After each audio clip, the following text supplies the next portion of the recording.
Pas la soif temporairement, Seigneur, mais qui donne de l'eau pour la vie, pour toute la vie, Seigneur, et qui fait de moi notre rédempteur, toi notre soutien, Jésus.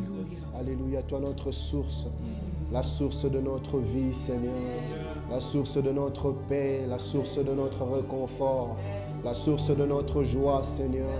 Père bien-aimé, nous trouvons tout en toi, Jésus. En toi, nos cœurs sont restaurés, Père éternel. En toi, celui qui est fatigué retrouve la force, Père. En toi, celui dont le cœur est brisé trouve la consolation, Papa. Tu es notre source, Père bien-aimé.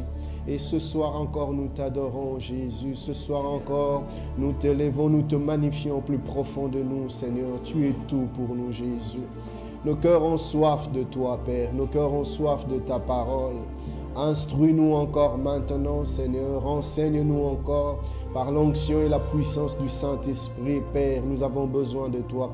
Donne-nous l'intelligence afin de comprendre ta pensée, de comprendre ta parole. Et nous prions, Seigneur, que ta parole puisse porter de fruits dans nos cœurs. Fais-le, s'il te plaît, Jésus.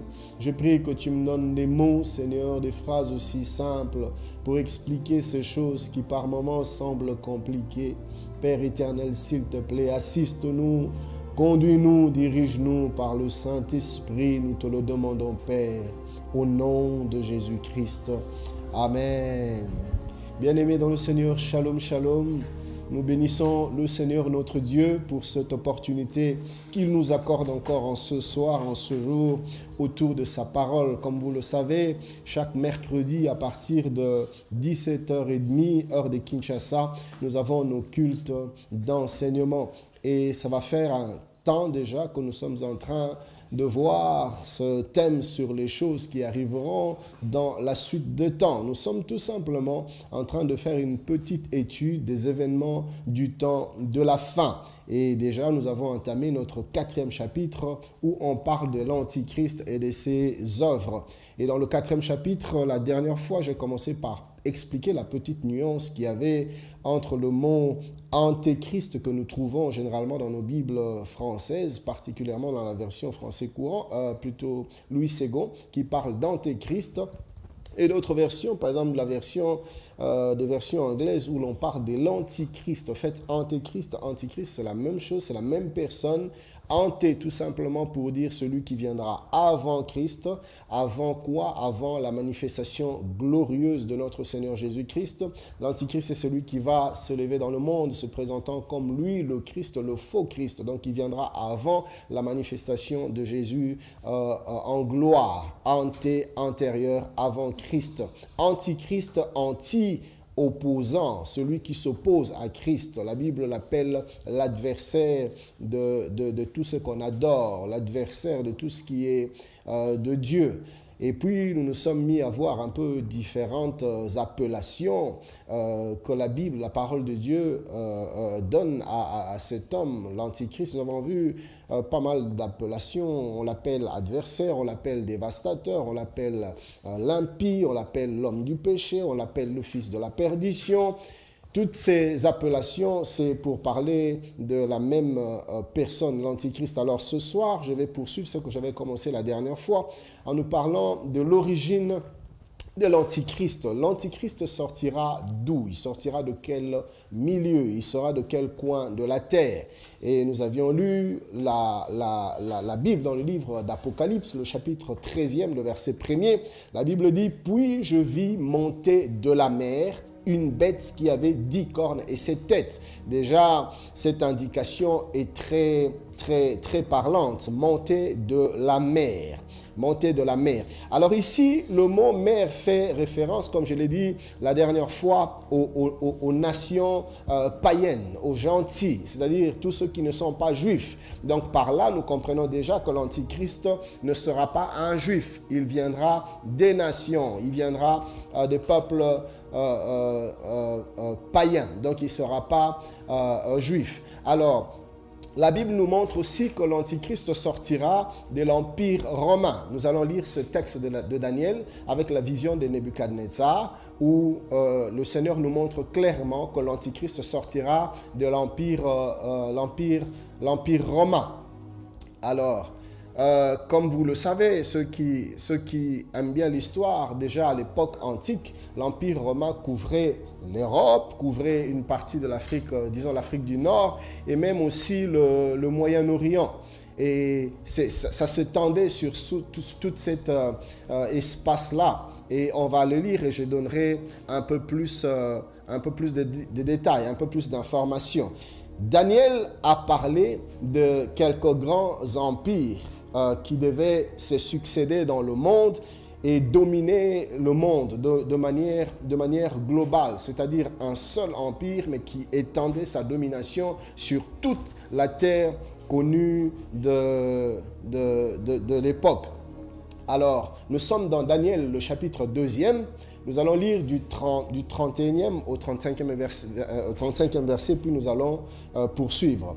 La Bible dit ceci: ô roi. Ici, au fait, c'est Nebuchadnezzar qui fait un songe. Il a une vision et il est tourmenté par la vision. Déjà qu'il n'arrive même pas à se rappeler de ce qu'il a vu la nuit, mais il ne comprend pas, mais il est très agité. Il sent qu'il s'est passé quelque chose, son esprit perd la paix, mais malheureusement, personne n'est capable de lui donner la signification. Déjà de lui rappeler sa vision, son rêve, et puis de lui en donner l'explication. La Bible dit qu'il a fait venir les sages, les astrologues, les magiciens, les satrapes de son royaume pour qu'on lui dise c'était quoi le rêve et qu'on lui en donne l'explication. La Bible dit que personne n'était capable. Le roi était tellement fâché qu'il voulait qu'on tue tous les sages plutôt, les astrologues et les magiciens. Et quand Daniel, qui était aussi parmi les sages à l'époque, a appris cela, il a dit au roi: ne faites pas ça. Nous avons un Dieu qui est capable de révéler des choses cachées. C'est ainsi que Daniel a regroupé ses amis, se sont mis à prier pour que Dieu révèle. Et le Dieu qui exauce la prière a exaucé leur prière. Dieu a donné à Daniel non seulement la vision de Nebuchadnezzar, mais Dieu lui en a donné aussi l'interprétation. C'est donc dans ce texte-là que nous sommes. Alors déjà d'entrée de jeu, je voudrais vous dire que le but pour lequel Dieu donne cette vision à Nebuchadnezzar, c'était un grand empereur. Il dominait sur la terre, toute la terre, en tout cas toute la terre connue de l'époque. C'est lui qui dominait. Babylone, c'était la grande puissance de l'époque. Alors quand Dieu donne une telle vision à un tel homme, c'est parce qu'il veut que la vision puisse être connue de tout le monde. Vu l'importance de la vision, Dieu donne au roi, à l'empereur Nebuchadnezzar.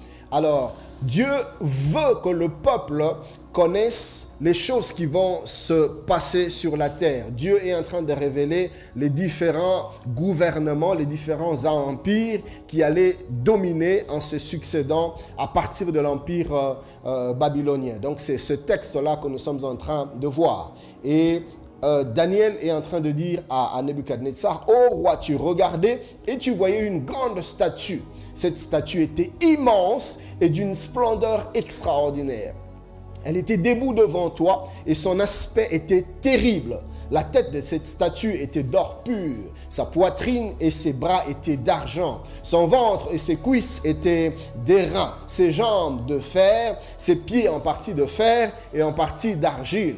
Tu regardais lorsqu'une pierre se détacha sans le secours d'aucune main, frappa les pieds de fer et d'argile de la statue et les mit en pièces. Alors le fer, l'argile, les reins, l'argent et l'or furent brisés ensemble et devinrent comme la balle qui s'échappe d'une aire en été. Le vent les emporta et nulle trace n'en fut retrouvée. Mais la pierre qui avait frappé la statue devint une grande montagne et remplit toute la terre.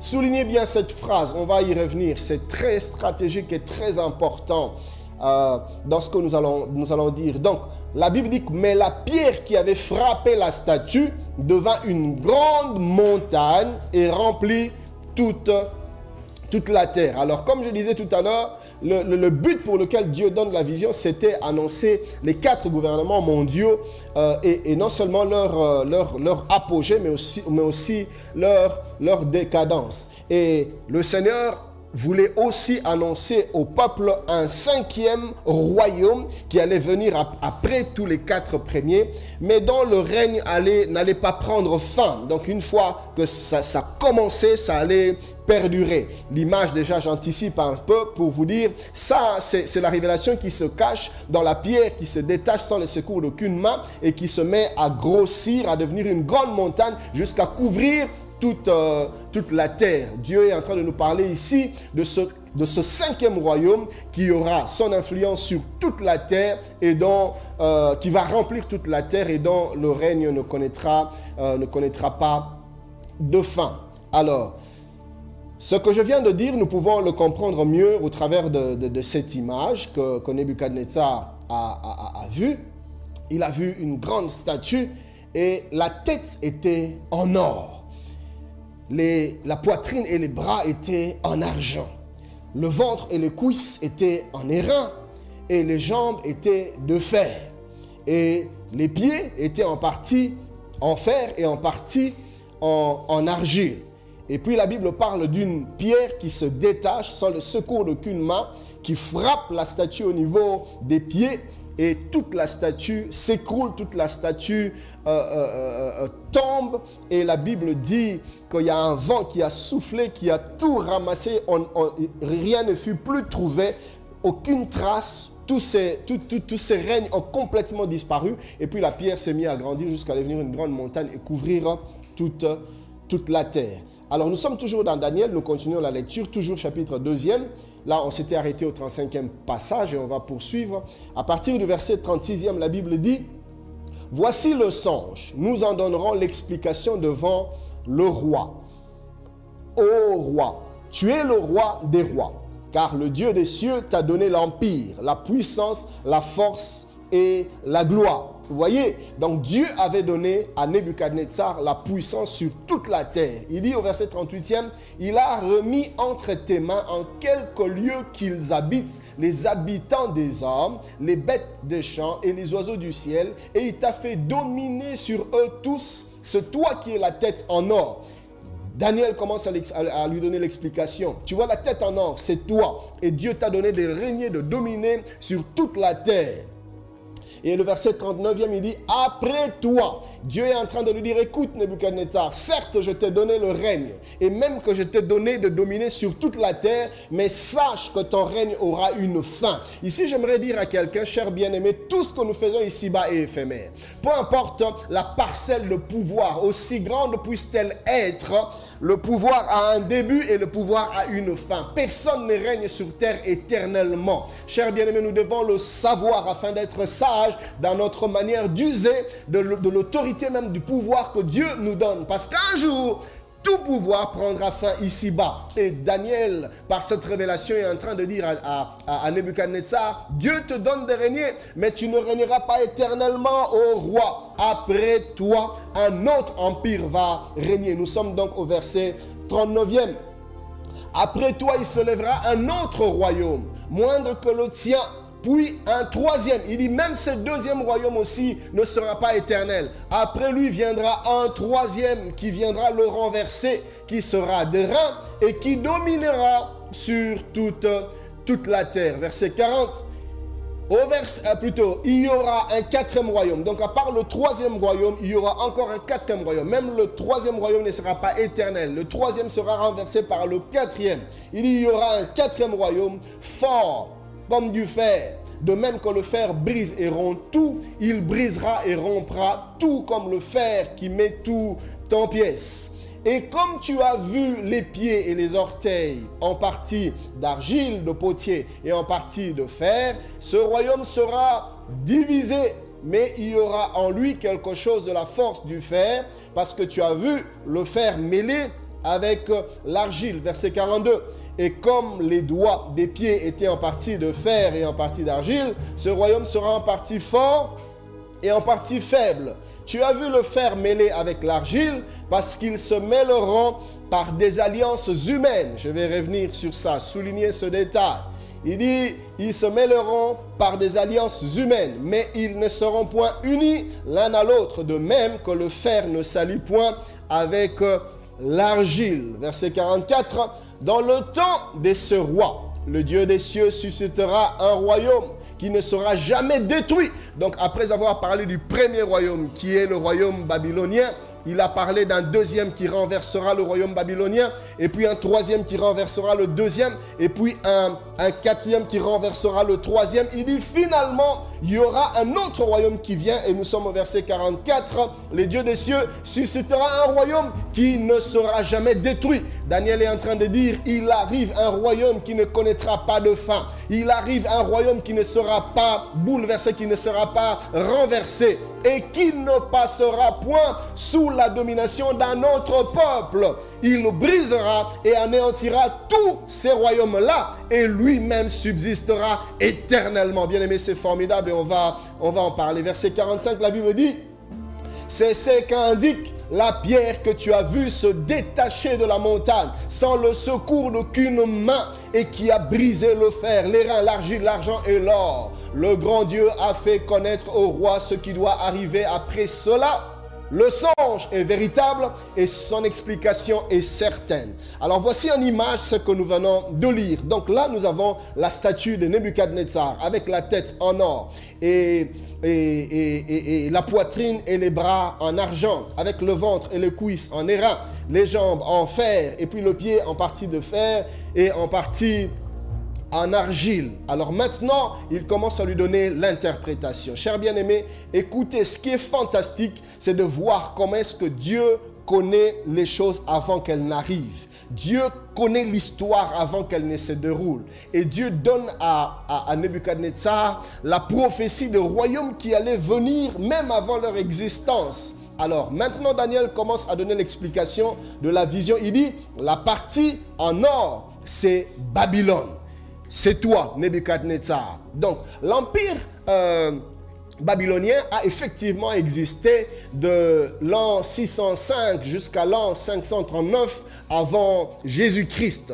Mais cet empire, comme je disais, a été renversé par un autre empire. C'était l'empire qui est représenté ici par la poitrine et par les bras en argent. Et l'histoire nous a révélé que l'empire babylonien fut renversé par l'empire perse, les Médo-Perses, qui sont venus en l'an 539 avant Jésus-Christ jusqu'à l'an 331 avant Jésus-Christ. C'est cet empire qui est venu renverser l'empire babylonien. Nous connaissons l'histoire. Nous savons qu'un jour, l'un des fils de Nebuchadnezzar se retrouva en train de faire une grande fête. Et comme si la fête ne la satisfaisait pas, on avait l'impression qu'il y a quelque chose qui manquait. Il a dit à ses serviteurs d'aller prendre les ustensiles que l'on avait ramenés de Jérusalem. Parce que ceux qui connaissent l'histoire de la parole, ils savent ici que nous nous retrouvons dans une période où Israël, après s'être détourné de Dieu, Dieu s'est retiré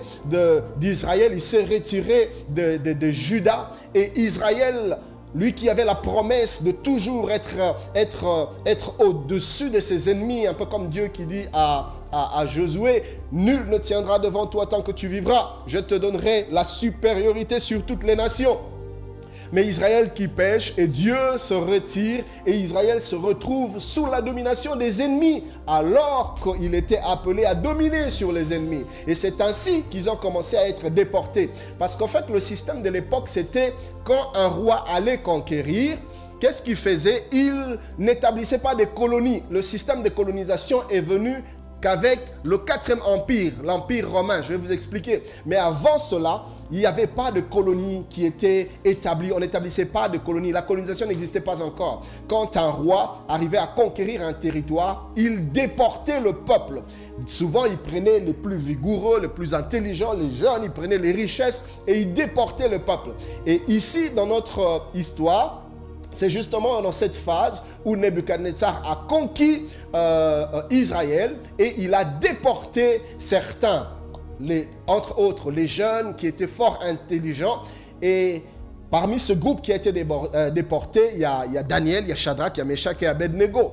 Et aussi, Nebuchadnezzar avait pillé le temple. À l'époque, dans le temple, il y avait de grandes richesses. Et le service dans le temple était fait avec des ustensiles en or, de coupes en or, des assiettes en or, de couteaux en or. Tout était en or. et Nebuchadnezzar a pillé par ses militaires, bien sûr, par son armée. Ils ont pillé toutes ses richesses, tous ces ustensiles qu'il a ramenés en Babylone. Alors, je reviens dans mon histoire. Il se trouve que Beltsatsar, l'un des fils de Nebuchadnezzar, fait la fête. Alors il invite ses amis. Et à un moment donné, on ne sait pas si c'était sous l'effet de l'alcool, il demande qu'on aille prendre les ustensiles qui ont été déportés de la maison de Dieu, du temple du Seigneur à Jérusalem, parce qu'il voulait prendre du vin avec. C'est ainsi qu'on lui amènera une coupe qui était prise dans le temple de Dieu, une coupe en or. Et quand il prend cette coupe, il se met à boire. La Bible dit qu'une main est sortie sur le mur et la main se met à écrire Menes Tekel Urfazim. Personne ne pouvait interpréter. On a rapidement appelé encore une fois Daniel pour qu'il vienne donner l'interprétation. Daniel qui lit et dit, voilà ce qui se passe, c'est que Dieu t'a pesé, Dieu t'a compté et tu as été trouvé léger. Dieu va diviser. Et la Bible nous dit que la même nuit, Babylone a été envahie par les Mèdes. Vous voyez, par les Mèdes et les Perses qui ont envahi avec Cyrus, qui ont envahi l'empire babylonien. C'est là que Babylone est tombée et depuis, c'était l'empire médo-perse qui s'est mis à régner avec Cyrus sur toute la terre. L'histoire donc s'est accomplie conformément aux prophéties de la parole, conformément à la vision que Dieu avait donnée à Nebuchadnezzar. Et l'empire médo-perse non plus n'est pas resté éternellement au pouvoir, dominant le monde. Il a été renversé par un troisième empire, ici représenté par le ventre et les cuisses en airain, et c'était l'empire grec. L'histoire nous dit que l'empire grec a existé à peu près entre l'an 331 jusqu'à l'an 168 avant Jésus-Christ.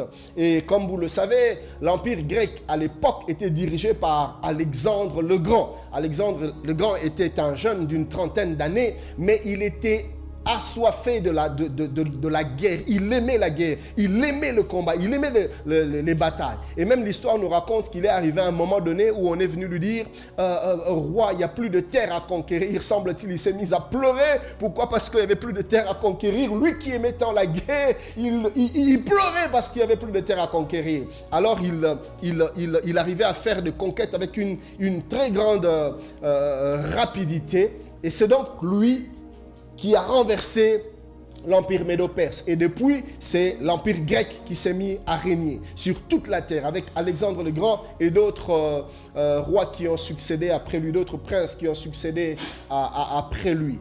Mais l'empire grec non plus n'est pas resté pour toujours sur le trône. L'empire grec également a été renversé par un quatrième empire et ici dans cette vision représentée par les jambes de fer. Et cet empire qui a renversé l'empire grec, c'est l'empire romain. L'empire romain qui a existé depuis l'an 168 à peu près avant Jésus-Christ jusqu'à l'an 476 après Jésus-Christ, avec tous les Césars que nous avons connus par l'histoire. Ils sont venus renverser l'empire grec et c'était la domination romaine sur toute la terre jusqu'à l'époque de Christ, jusqu'à l'époque des apôtres. C'était toujours l'empire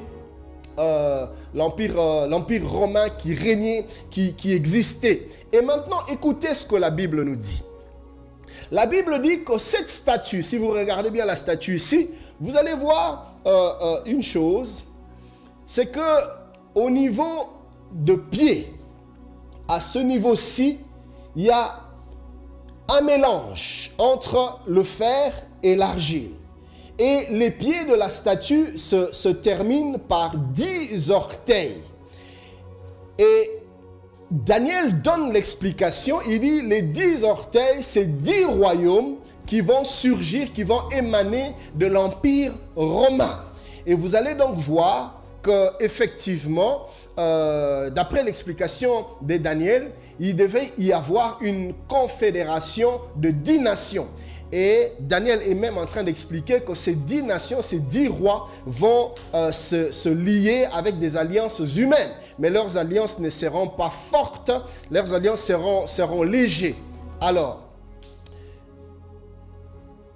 la Bible nous montre clairement ici qu'il y aura une émergence.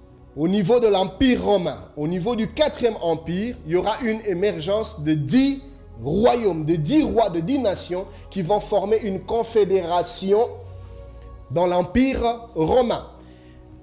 Laissez-moi souligner ici, avant d'aller plus loin, que quand l'Antichrist viendra, l'Antichrist va établir son règne et son pouvoir sur l'alliance de 10 nations. Ça sera comme une union de 10 nations, de 10 pays. Rappelez-vous, je l'avais mentionné la dernière fois, qu'à l'époque de l'Antichrist, quand l'Antichrist viendra, les nations de la terre vont se mettre ensemble. Il n'y aura plus des formes, des États tels que nous le connaissons aujourd'hui.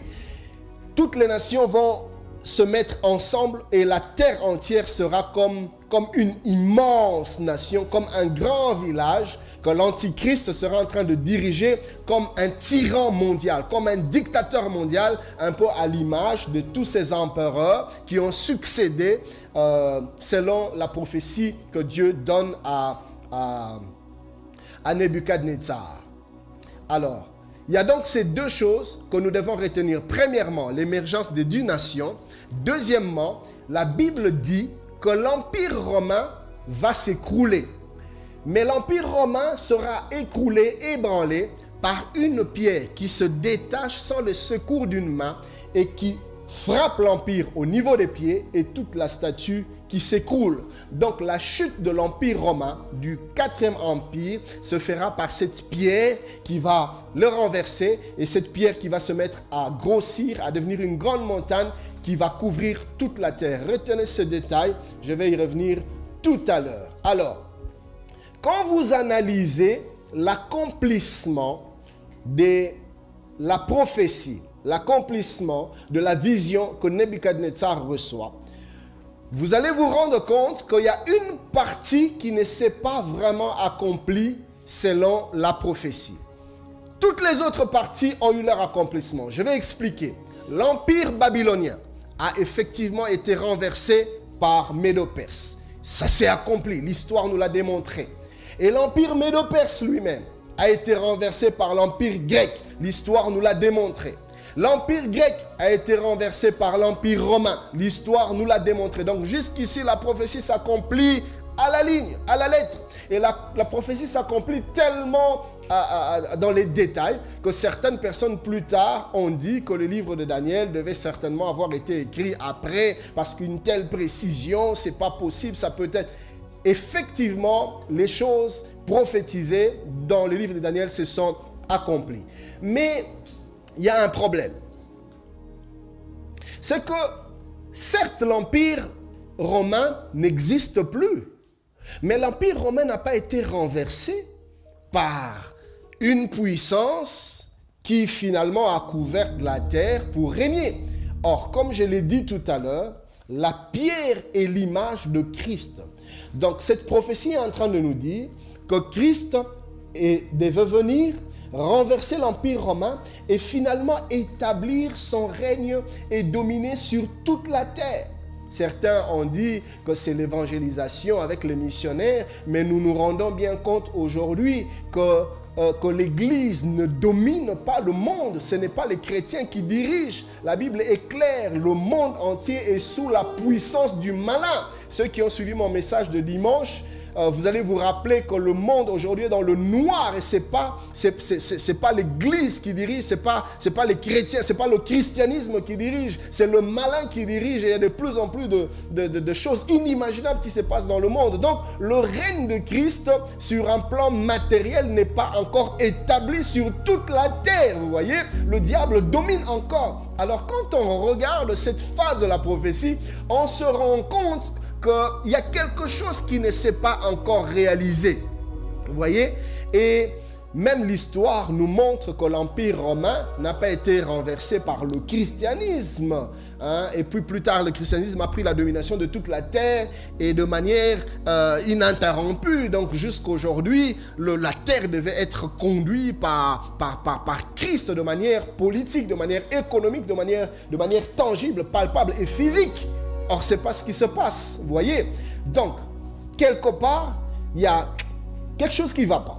Nous connaissons que l'Empire romain s'est effondré, mais pour bien d'autres raisons. L'histoire nous parle des invasions barbares, l'histoire nous parle d'une forte bureaucratie, d'une forte administration qui a détruit l'Empire de l'intérieur, et bien d'autres invasions aussi qui ont fait que l'Empire se décline. Et l'histoire nous parle même de la scission de l'Empire. On connaît l'Empire romain d'Orient, l'Empire romain d'Occident, qui ont participé à la chute de l'Empire romain. Donc ce n'est vraiment pas Christ qui est venu détruire cet empire. Alors, et pourtant, la prophétie dit vrai. Cela veut dire que cette phase aussi doit s'accomplir. Mais comment est-ce qu'elle va s'accomplir puisque l'Empire romain n'existe plus? L'Empire romain n'existe pas. Bien aimé, il n'y a qu'un seul moyen. Parce que Dieu ne ment pas. Cette prophétie doit se réaliser. L'Empire romain doit être détruit par Christ et Christ doit établir sa puissance, sa domination sur toute la terre. Cela veut dire que l'Empire romain doit se reconstituer. L'Empire romain doit renaître. Ce que nous avons vu n'était qu'une première phase de l'existence de l'Empire romain. L'Empire romain doit renaître de ses cendres et établir sa domination sur toute la terre pour que l'Antichrist y règne et que Christ vienne finalement les détruire. Vous voyez? Et cela nous fait comprendre clairement que l'Empire romain va renaître de ses cendres. L'Empire romain va revenir à la surface. Et c'est ce que je vais vous expliquer tout à l'heure. Alors, plusieurs chercheurs pensent que l'Union européenne pourrait être la reconstitution subtile de l'Empire romain d'où surgira l'Antichrist. Je vais donner quelques éléments qui les poussent à croire en cela. Rappelez-vous de ce qui se passe après la Deuxième Guerre mondiale. Après la Deuxième Guerre mondiale, les nations européennes étaient complètement ruinées. Alors à l'époque, il y avait deux grandes puissances nucléaires, deux pôles qui dominaient le monde. Il y avait l'Union soviétique, qui était une puissance, le communisme qui dominait le monde. Et de l'autre côté, il y avait la puissance américaine, les États-Unis, qui était une grande puissance capitaliste qui dominait le monde. Donc il y avait ces deux puissances, l'Union soviétique et les États-Unis. Rappelez-vous même de la période de la guerre froide. Alors, pendant ce temps, les nations européennes se sont retrouvées un peu comme perdues. Ils n'arrivaient pas à faire le contrepoids devant ces deux grandes puissances. Alors finalement, les nations européennes se décident de se mettre ensemble avec Churchill, qui a initié cela. Les nations européennes se décident de se mettre ensemble ils ont oublié les conflits de la guerre et tout ça. Ils ont décidé de se mettre ensemble pour faire un peu le contrepoids par rapport à ces deux grandes puissances. Alors, qu'est-ce qui se passe? Comment est-ce qu'ils procèdent? Le 25 mars 1957, ça se passe à Rome. Il y a 6 pays européens qui se mettent ensemble, notamment l'Allemagne, la Belgique, la France, l'Italie, le Luxembourg, le Pays-Bas. Ils se réunissent à Rome pour signer un traité, mais à l'intérieur, il y avait deux aspects, il y avait deux choses. Et on parle du traité de Rome, qui a été signé le 25 mars 1975. Coïncidence, pourquoi à Rome? On est en train de parler de l'Empire romain et ce traité est signé à Rome. Pourquoi? Question mark. Donc, ils se mettent ensemble et qu'est-ce qui se passe? Il y a eu 2 signatures qui ont été signées. La première signature qui était pour créer la communauté économique européenne, CEE, que nous connaissons. Et il y a eu aussi une seconde signature qui a créé la communauté économique, la communauté européenne plutôt de l'énergie atomique, en sigle CEEA ou encore Euratom. Alors, ces deux traité avait pour objectif premier, bien sûr, l'union économique. Mais il y avait un autre objectif beaucoup plus ultime que l'union économique, une union politique. Alors maintenant, voyez comment est-ce que les choses ont évolué. Beaucoup plus tard, en 1992, aux Pays-Bas, il y a eu un autre traité qui fut signé. C'était le traité de Maastricht. Le traité de Maastricht ici vient comme pour compléter le traité de 1957, le traité de Rome.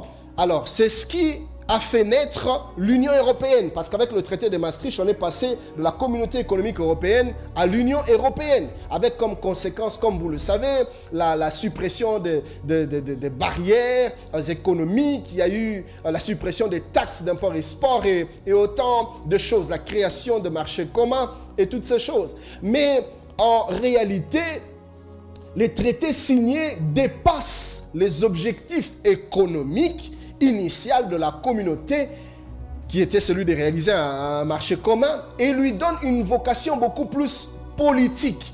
Et vous allez voir que même plus tard en 1999, il y a eu la création de la monnaie unique, l'euro, qui a vu le jour.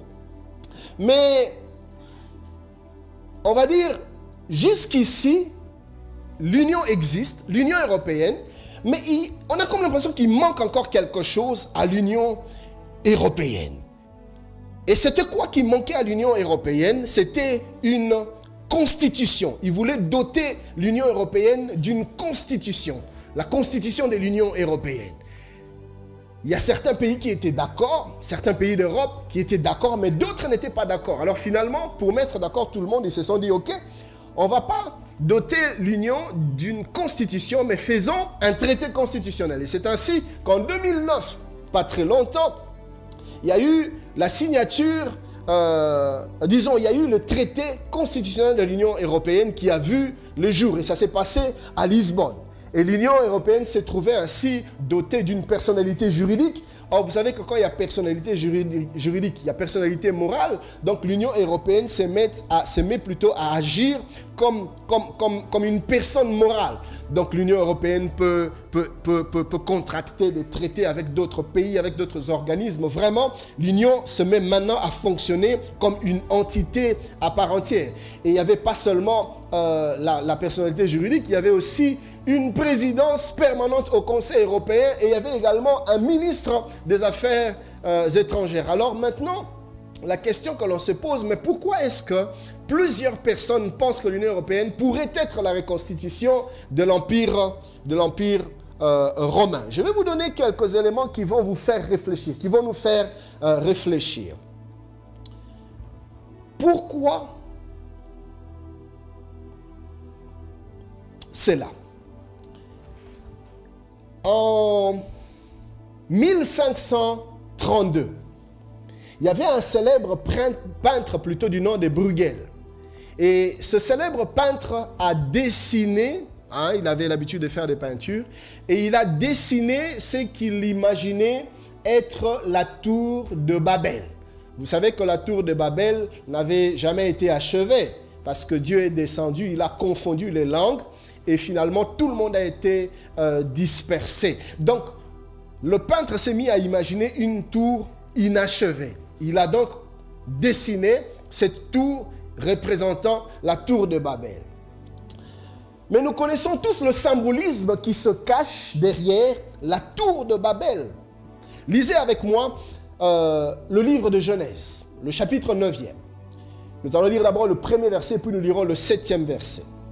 La Bible dit, Dieu bénit Noé et ses fils et leur dit, soyez féconds, multipliez et remplissez la terre. Dieu donne un ordre.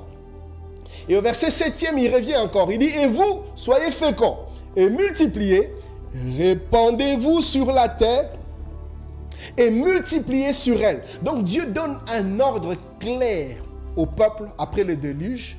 Je veux que vous puissiez vous répandre sur toute la surface de la terre. Autrement dit, ne restez pas ici. Dispersez-vous, répandez-vous et remplissez la terre. Multipliez-vous. Mais l'homme n'a pas obéi à l'ordre de Dieu. Nous voyons cela dans Genèse 11, 1 à 4. La Bible dit, toute la terre avait une seule langue et les mêmes mots. Comme ils étaient partis de l'Orient, ils trouvèrent une plaine au pays de Shinéar et ils y habitaient. Ils se dirent l'un à l'autre. Écoutez la rébellion de l'homme. Ils se dirent l'un à l'autre. Allons, faisons des briques et cuisons-le au feu.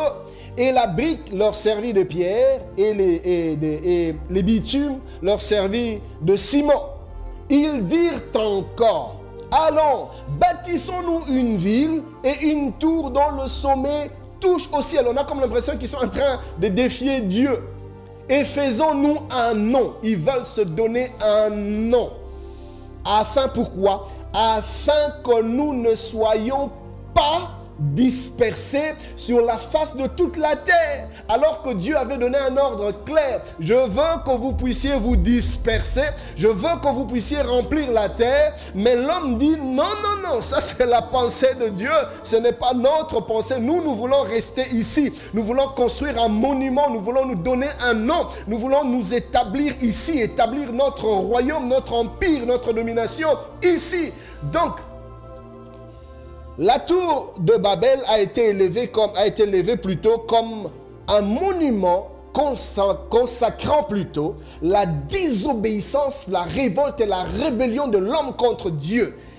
Et au fil de temps, tous ceux qui devaient passer par là en regardant cette tour allaient se dire, voilà le monument qui consacre la décision de l'homme de refuser, d'écouter la pensée de Dieu. Donc la tour de Babel, c'est un symbole de rébellion contre Dieu, de rejet de la loi, de la pensée de Dieu et de l'égoïsme de l'homme, de l'idolâtrie, de l'orgueil de l'homme et de son désir de régner loin de la pensée de Dieu, loin des instructions du Seigneur. Alors, il est curieux de constater ce qui s'est passé quelques années plus tard. Qu'est-ce qui s'est passé? Si vous allez aujourd'hui à Strasbourg, vous allez remarquer le bâtiment, l'immeuble qui abrite le Parlement européen. C'est en France, à Strasbourg. Et les architectes qui ont conçu cet immeuble, vous savez de quoi ils se sont inspirés? Ils se sont inspiré de cette peinture de Bruegel qui représentait la tour de Babel. Ils se sont inspirés de cette peinture pour construire l'immeuble du Parlement européen à Strasbourg. Vous voyez? Et quand vous regardez bien cet immeuble, j'aimerais qu'on me donne l'image, quand vous regardez cet immeuble, vous avez l'impression que c'est une tour inachevée.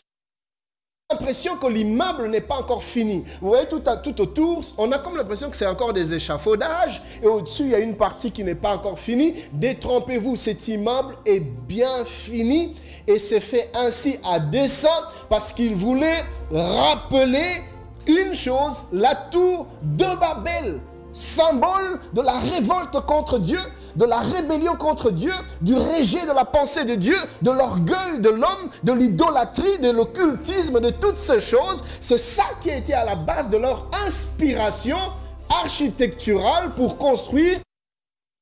Important pour l'union. Pensez-vous que c'est par hasard? Il y a quelque chose qui se cache derrière. On va poursuivre. Je vais vous donner encore quelques 2-3 éléments. Lisez avec moi la parole de Dieu dans le livre d'Apocalypse, le chapitre 17e, du 1er au 9e verset, et puis nous allons sauter pour lire du 12e au 15e verset. Suivez bien, suivez bien. La Bible déclare, « Il me transporta en esprit », c'est l'ange qui transporte Jean sur l'île de Patmos pour lui donner des révélations de la part de Dieu. « Il me transporta en esprit dans un désert, et je vis une femme assise sur une bête écarlate, pleine de noms de blasphème, ayant 7 têtes et 10 cornes. Cette femme était vêtue de pourpre et d'écarlate et parée d'or, des pierres précieuses et de perles. Elle tenait dans sa main une coupe d'or remplie d'abominations et des impuretés de sa prostitution. Sur son front était écrit un nom, un mystère. Babylone la grande, la mère des impudiques et des abominations de la terre. Et je vis cette femme ivre du sang des saints et du sang des témoins de Jésus. Et en la voyant, je fus saisi d'un grand étonnement. Et l'ange me dit, pourquoi t'étonnes-tu? Je te dirai le mystère de la femme et de la bête qui la porte, qui a les 7 têtes et les 10 cornes. La bête que tu as vue était et elle n'est plus. J'aimerais anticiper. De la même manière que la statue de Nebuchadnezzar nous parle, préfigure l'antichrist qui sortira de la mer, c'est-à-dire des nations étrangères. Nous avons vu au niveau des doigts, des pieds, les 10 doigts, image de cette confédération de 10 États, de 10 royaumes, de 10 rois qui vont porter le règne de l'antichrist, qui vont former comme une coalition dont la domination va s'étendre sur toute la terre et qui sera le socle, le fondement d'où surgira l'antichrist. La Bible déclare au verset 8e que la bête était un moment et puis elle n'était plus et puis elle va réapparaître. Alors beaucoup d'eschatologiques, des étudiants de la parole de Dieu pensent qu'il est en train de parler de cette structure qui était l'Empire romain, qui à un moment donné a disparu. Aujourd'hui ça n'existe plus, en tout cas plus officiellement, mais qui va réapparaître plus tard. Et en lui parlant de la bête, et quand on parle de la bête ici, donc on met ensemble pas seulement l'antichrist, mais aussi tout son système. Il dit, il existait, il a disparu et puis il reviendra. Certains l'interprètent de cette manière pour dire cet empire qui a disparu plutôt, va réapparaître. C'était juste une parenthèse. On va continuer notre texte. Et les habitants de la terre, ceux dont le nom n'a pas été écrit dès la fondation du monde dans le livre de vie, s'étonneront en voyant la bête parce qu'elle était et qu'elle n'est plus et qu'elle réapparaîtra. C'est ici l'intelligence qui a de la sagesse. Les 7 têtes sont 7 montagnes sur lesquelles la femme est assise. Ne vous inquiétez pas, je vais expliquer tout ça. Verset 12, nous sautons. Verset 12, la Bible dit, les 10 cornes que tu as vues sont 10 rois qui n'ont pas encore reçu de royaume, mais qui reçoivent autorité comme roi pendant 1 heure avec la bête. Ils ont un même dessein et ils donnent leur puissance et leur autorité à la bête. Ils combattront contre l'agneau et l'agneau les vaincra parce qu'il est le Seigneur des seigneurs et le roi des rois. Et les appelés, les élus et les fidèles qui sont avec lui les vaincront aussi. Alors je vais revenir à ce que je disais tout à l'heure. La Bible nous parle d'une bête écarlate. Et sur cette bête monte une femme, Babylone la grande. Alors que représente cette bête et que représente cette femme dont nous parle Apocalypse 17? Alors suivez-moi bien. La bête à 7 têtes et 10 cornes représente rien d'autre que l'antichrist et tout son système. Les 10 cornes, vous l'aurez bien compris, représentent les 10 rois. La même chose qu'on en a retrouvé au niveau des doigts de la statue de Nebuchadnezzar. Et les 10 cornes ici représentent la même chose que les 10 doigts de la vision de Nebuchadnezzar. Et le temps nous manquerait de lire Daniel 7. Si vous lisez Daniel 7, particulièrement le verset 7e, vous allez voir une autre vision. Pas que Nebuchadnezzar a reçu, mais une vision que Dieu a donnée à Daniel lui-même. Rappelez-vous de ce texte où Joseph est en train de dire à Pharaon, si tu as vu la même chose 2 fois, cela veut dire que la chose est arrêtée de la part de Dieu et que cela se passera ainsi. Alors pour insister sur la vérité que le Seigneur est en train de nous montrer ici, il donne la même vision plusieurs fois. Nebuchadnezzar voit la même chose, Daniel lui-même voit la même chose, et ici encore dans le livre d'Apocalypse, Jean voit la même chose. On est en train de parler de 10 rois qui vont donner leur autorité à l'Antichrist. Alors, les 10 rois sont donc l'image des 10 cornes sont donc ici l'image de 10 rois qui vont céder leur pouvoir à l'Antichrist. Alors la femme, qui est-elle? Cette femme représente la religion, mais la religion apostate. La religion que l'Antichrist va installer ici sur cette terre. Parce que l'Antichrist ne va pas seulement, comme je vais l'expliquer un peu plus loin, il ne va pas se contenter seulement du pouvoir économique. Et je vais vous expliquer comment est-ce qu'il va maîtriser l'économie, comment est-ce qu'il va contrôler l'économie. Mais il aura aussi le contrôle de l'armée sous ses ordres. Mais il ne va pas s'en contenter. Il voudra aussi contrôler la religion. Ce qui fait qu'il va établir dans le monde, il va installer dans le monde la religion unique, une religion unique. Et aujourd'hui, déjà, on voit une préparation à cela.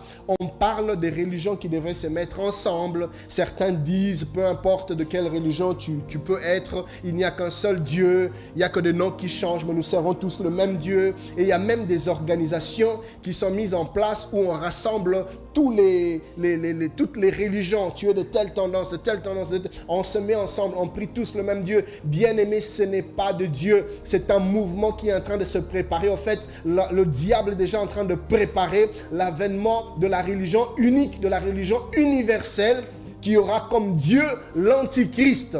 Et la femme ici, avec plein de noms de blasphèmes et d'abominations, Babylone la grande, la mère de toutes les prostituées, est l'image de cette religion universelle que le diable, que l'Antichrist va établir pour sa propre adoration, quelque chose qui est déjà en train de se préparer maintenant. Alors, il y a une chose que j'aimerais expliquer avant d'aller plus loin. Vous allez remarquer, la bête sur laquelle cette femme est montée n'a pas seulement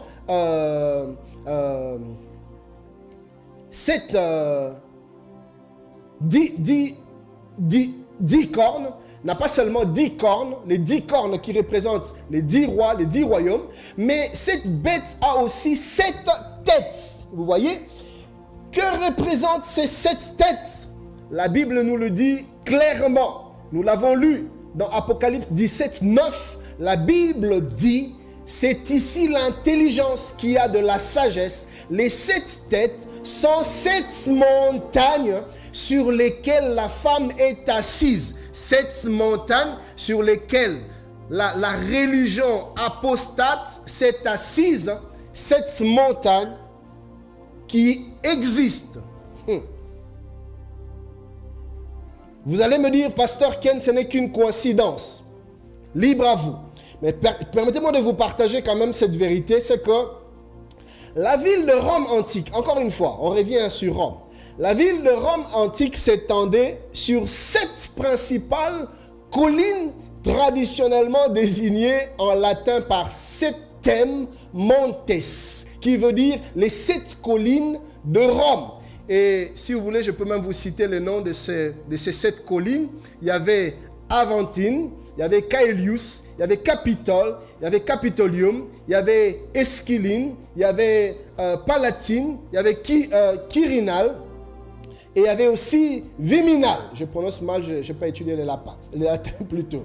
Alors, donc ça c'est des 7 collines sur lesquelles la Rome antique s'étendait.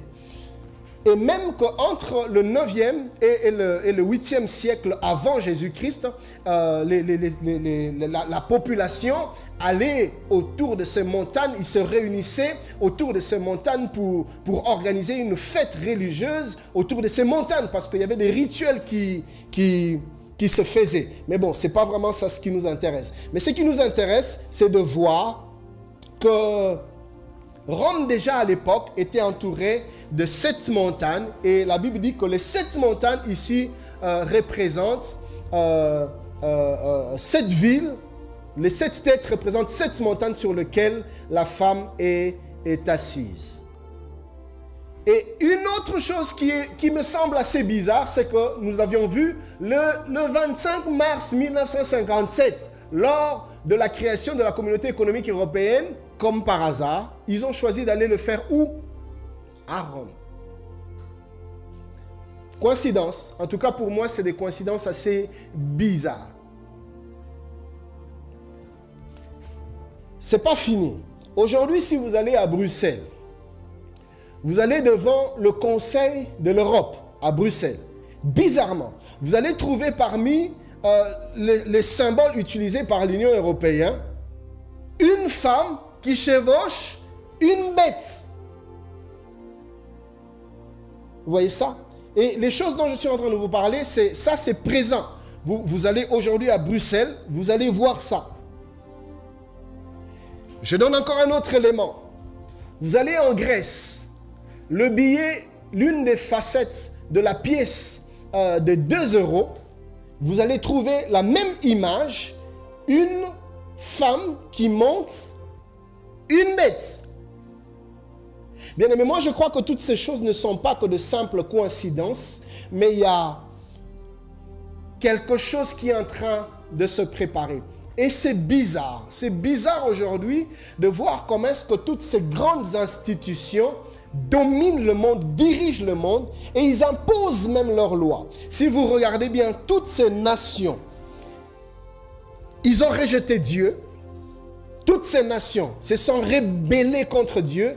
Leurs gouvernements se sont arrangés pour que le nom de Dieu soit effacé, rayé de leur constitution. L'Europe aujourd'hui n'a rien à voir avec l'Europe d'autrefois, qui avait encore des valeurs chrétiennes. Aujourd'hui, ils ont effacé toutes ces choses, ils ont enlevé toutes ces choses, et même qu'ils sont en train d'établir des lois anti-bibliques, des lois pour libérer des abominations que la Bible interdit, que la Bible refuse, mais ils en font des valeurs aujourd'hui au point que même pour financer par exemple les pays du tiers-monde, parmi les critères, ils parlent de la bonne gouvernance, ils parlent de la transparence dans des élections, ils parlent de l'alternance gouvernementale, mais ils parlent aussi de la liberté,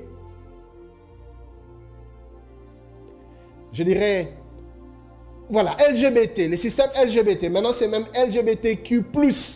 C'est-à-dire les lesbiennes, les homosexuels, les lesbiennes, les transgenres, les Q+, là, c'est ceux qui n'ont pas de position. Ceux qui ne savent pas encore s'ils sont hommes ou s'ils sont femmes, ils sont juste au milieu. Et ils disent, il faut considérer toutes ces personnes. Et même dans l'argent qui est donné dans des pays du tiers-monde pour soutenir les projets, ils disent que s'il y a des projets que vous devez vraiment soutenir, des projets où il faut vraiment affecter de l'argent, c'est entre autres des projets LGBTQ+. Vous pensez que cela est anodin? Non, frère. Le diable est à l'œuvre. Voilà pourquoi l'Église, nous devons nous réveiller. Le mercredi prochain, je nous parlerai de l'origine, de l'autorité et du pouvoir de l'Antichrist. La force qu'il aura, le pouvoir qu'il aura, d'où va-t-il tirer cette autorité? Parce que, notez en passant que l'Antichrist sera un homme tellement puissant et tellement fort, non seulement sur le plan politique, non seulement sur le plan intellectuel, parce que l'Antichrist sera un homme tellement intelligent qui va même amener plusieurs solutions dans le monde. Aujourd'hui, nous avons des problèmes sur le plan médical, il y a des maladies qui sont incurables encore jusqu'à ce jour, il y a des problèmes sur le plan diplomatique qui ne sont pas réglés jusqu'à ce jour, mais semble-t-il quand l'Antichrist viendra, il va proposer des solutions à tous ces problèmes non résolus jusqu'à ce jour. On dit même que l'Antichrist va participer à la réconciliation entre les Arabes et les Juifs. Le conflit israélo-palestinien que nous avons connu depuis toutes ces années, lui, quand il viendra, il va aider les Arabes et les Juifs à se mettre d'accord et il va résoudre le conflit israélo. Ça sera un homme puissant, un homme fort. Mais d'où va-t-il tirer sa puissance et sa force? Nous allons le voir la semaine prochaine et je vais continuer à expliquer d'autres détails lors du règne de l'Antichrist. Chers bien-aimés, ces choses que je suis en train de nous parler, c'est dans les années passées. On ne pouvait pas imaginer comment est-ce que cela allait s'accomplir, mais aujourd'hui, quand nous regardons le monde sur le plan économique, sur le plan politique, Aujourd'hui, ça d'ailleurs, c'est depuis déjà les années 80, vers la fin des années 80, on s'est mis à parler de la mondialisation, un peu plus tard de la globalisation. Les nations se mettent ensemble, les économies se mettent ensemble. Chers bien-aimés, ce n'est pas anodin, c'est un mouvement. Sur le plan économique, sur le plan scientifique, c'est bien, c'est des choses qui aident.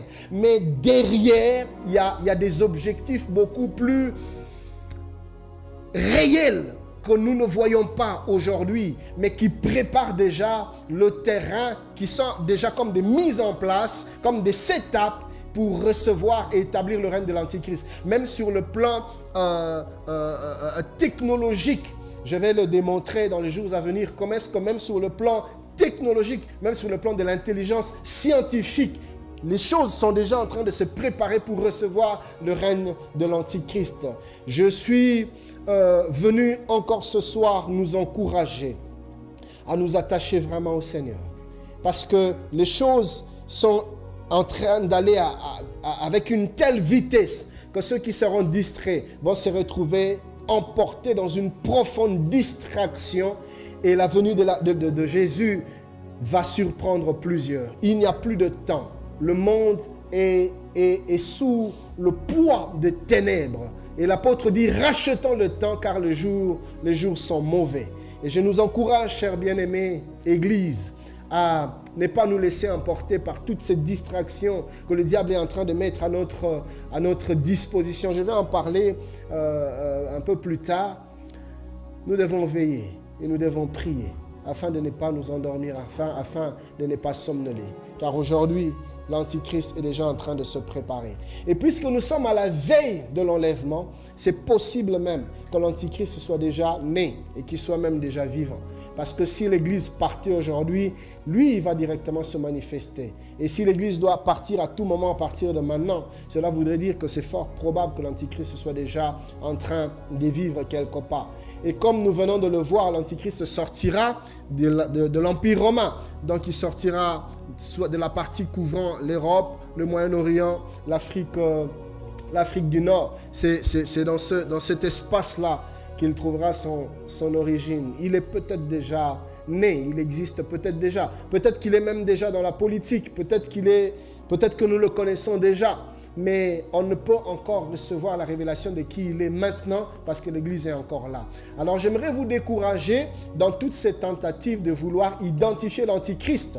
Dans les années passées, on a dit que Vicarius Filii Dei, un truc comme ça, serait l'Antichrist, il est mort. Et puis on a dit Hitler serait l'Antichrist, il est mort. Certains même ont dit Obama, c'est lui l'Antichrist. D'autres ont dit Boris Yeltsin, c'est lui l'Antichrist. Il y a eu Lénine, il y a eu tellement de tentatives, chers bien-aimés, aussi longtemps que l'Église est présente, nous ne pourrons jamais identifier l'Antichrist. L'Antichrist sera identifié qu'après l'enlèvement. Mais c'est possible qu'il soit déjà né et qu'il existe déjà. Mais ce qui est sûr, c'est que tout est déjà en train de se préparer pour recevoir l'avènement de l'Antichrist. Et il est plus que jamais pour nous, Église, il est plus que jamais temps d'être sérieux, de prêcher l'Évangile, de nous préparer à la rencontre de notre Seigneur. Que Dieu vous bénisse et on se retrouve le mercredi prochain. On va prier. Père bien-aimé, merci pour ce temps, merci pour cette étude. Père, s'il te plaît, ces choses, loin de nous effrayer, je prie que ces choses nous rendent beaucoup plus alertes, car très bientôt tu reviens. Garde-nous de toute forme de distraction, mais donne-nous d'être diligents, Seigneur, avec toi, diligents dans ton champ. Loin de nous toute forme de paresse, de négligence et de léthargie, s'il te plaît, de lassitude, Papa. Nous voulons travailler pour toi. Nous voulons travailler pour l'extension de ton royaume, car il n'y a plus de temps. S'il te plaît, exauce notre prière. Je prie pour mon frère, je prie pour ma soeur, je prie pour moi-même. Je prie pour ceux qui te connaissent, mais je prie pour ceux qui ne te connaissent pas encore. S'il te plaît, Père, que ta parole touche leur cœur et que leur vie soit à jamais changée et transformée. Béni sois-tu, Papa, et donne-nous la grâce de nous retrouver encore la semaine prochaine autour de cet enseignement. Tout pour ta gloire. Au nom de Jésus-Christ, nous avons prié. Amen. Que Dieu vous bénisse. Shalom chez vous. Bye bye.